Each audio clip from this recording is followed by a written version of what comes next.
Et bonjour! Alors, ce matin, on va vous faire notre première visite d'une aire de camping-car en Angleterre, ou d'un parking pour camping-car. C'est pas vraiment une aire, vous allez voir. Et d'après ce qu'on a appris, c'est pas super facile. Alors j'ai vu un petit peu moi sur les applications.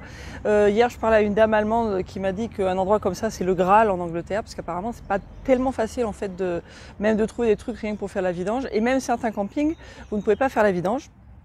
Donc cet endroit est très sympa. Et d'ailleurs, on a aussi discuté avec des gens qui vivent aussi dans leur camping-car depuis quelques temps et qui, eux, sont installés ici pendant un mois, pendant qu'ils préparent certaines choses pour un départ au Portugal. Et donc, effectivement, ça a l'air d'être un endroit assez bien. Et puis, c'est plein. On a vu tous les soirs où on était, c'était quand même assez plein. Donc voilà, je vais vous montrer à quoi ça ressemble. On commence par la zone de vidange. Voilà, donc vous avez deux robinets. Il y en a un ici qui a le petit embout pour mettre un tuyau si on a besoin. Et c'est de l'eau potable. Et ensuite on a ce robinet là qui a déjà un tuyau mais qui dit que c'est de l'eau non potable. Et ici vous avez la zone de vidange et donc il y a des petites ficelles là, pour tirer la grille, parce qu'en fait c'est là que vous faites les WC aussi. Donc il y a des gens qui le font directement sur la grille et puis qui nettoient après, et puis d'autres qui enlèvent la grille, c'est pas très lourd. Donc voilà, ça marche comme ça. Alors ici, il y a des poubelles juste à côté. Et puis bon, la zone camping-car, elle se présente comme ça. Donc nous, on est là. Il y a des côtés qui sont légèrement plus en pente que d'autres. Hein. Là, c'est un petit peu plus en pente. Après, il y en a qui ont un peu plus d'ombre. Enfin, en gros, c'est un parking, c'est plus au soleil. Alors, je vais vous montrer un petit peu le reste, parce que je vais vous expliquer un peu comment ça marche. Voilà, donc toutes ces places-là, hein, elles sont réservées au camping-car. C'est un très grand parking. Là, il y a écrit Motorhomes. Et alors l'entrée est juste là, je vais vous la montrer, donc on est arrivé par là. Et donc vous arrivez par cette route et la machine reconnaît votre véhicule et reconnaît la plaque. Et ensuite, ça vous demande d'appuyer sur un bouton pour prendre un ticket qui en fait est un ticket de bus. Et ce bus donc vous permet d'aller à Canterbury, aller-retour jusqu'à 6 personnes, je pense, il faut que je vérifie, c'est 6 ou 7 personnes par ticket. Tout le temps que vous êtes là. Donc en fait c'est super sympa vraiment pour visiter Canterbury. Et on va aller là où il y a l'arrêt de bus, et vous allez voir il y a des bus toutes les 10 minutes tôt le matin jusqu'à 8h, et après 8h c'est toutes les 8 minutes jusqu'à 18h, et après ça revient toutes les 10 minutes. Donc vraiment c'est top pour aller visiter Canterbury.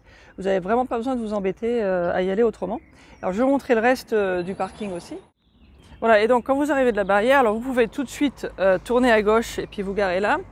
Ou alors vous continuez un petit peu plus loin, et là vous voyez des petits panneaux là qui disent pour les camping-cars. Et en fait, on peut aussi se garer dans ce grand parking qui est juste là. Je vais traverser pour vous le montrer. Ben voilà.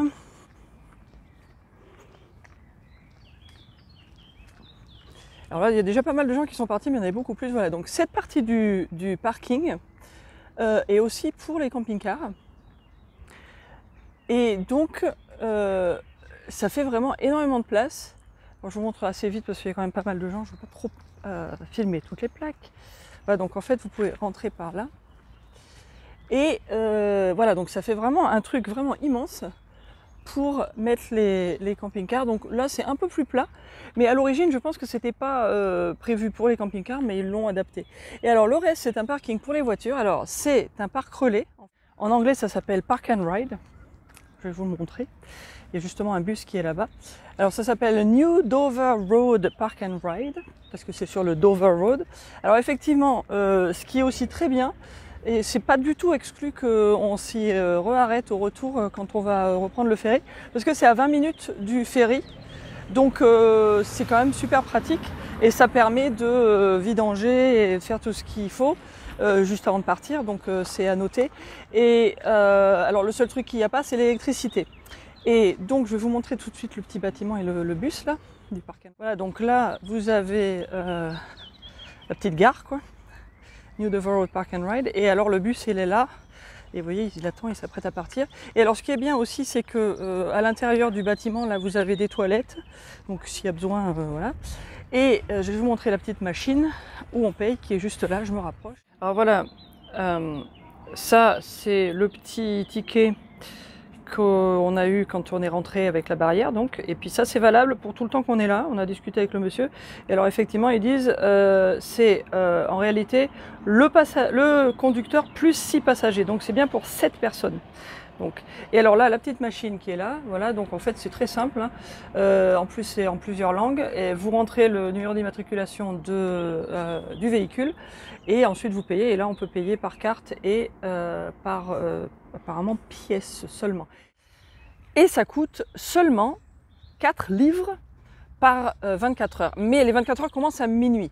Donc en fait le premier jour, on est arrivé en fin de matinée, donc ça va nous coûter ces heures-là pour 4 livres, et après c'est de minuit à minuit, donc on va aussi repayer aujourd'hui.